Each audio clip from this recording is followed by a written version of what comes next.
जिला वरिष्ठ नागरिक मंच दुस्थ असहायक आशाबाड़ी।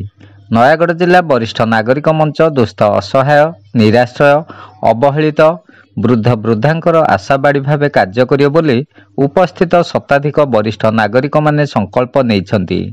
बाउंसियापड़ा पंचायत नोडाल उच्च विद्यालय प्रांगण में आयोजित श्री जगन्नाथ वरिष्ठ नागरिक मंचर नवम वार्षिक साधारण अधिवेशन में मुख्य अतिथि भाव जोगदे जिला वरिष्ठ नागरिक मंच सभापति समाजसेवी प्रमोद पट्टनायक मंचर आभिमुख्य एवं लक्ष्य संपर्कित आलोचन परिवार वरिष्ठ माने अलोड़ा अदरकारी किंबा अन्य उपरे बोझ नुहंती बरं सेमानकर अनुभूति अभिज्ञता उत्तर पीढ़ी पर प्रेरणादायक बोली मत रखिथिले।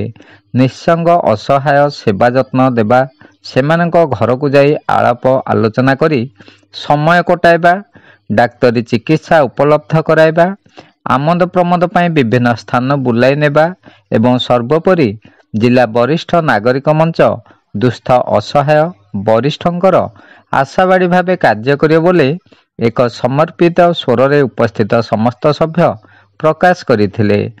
बाउंसियापड़ा श्री जगन्नाथ वरिष्ठ नागरिक मंचर सभापति आदर्श शिक्षक रघुनाथ नायक अध्यक्षतार अनुष्ठित सभारे संपादक वैकुंठनाथ दास नित्यानंद राउतराय त्रिनाथ नायक एवं जिला वरिष्ठ नागरिक मंचर संपादक दुर्योधन साहू प्रमुख वरिष्ठ नागरिक माने दयार पात्र नुहंती बोली मत व्यक्त करने संगे संगे जिला मंचर स्वतंत्र अधिवेशन मार्च मासरे करिया पई प्रस्ताव रखिथिले।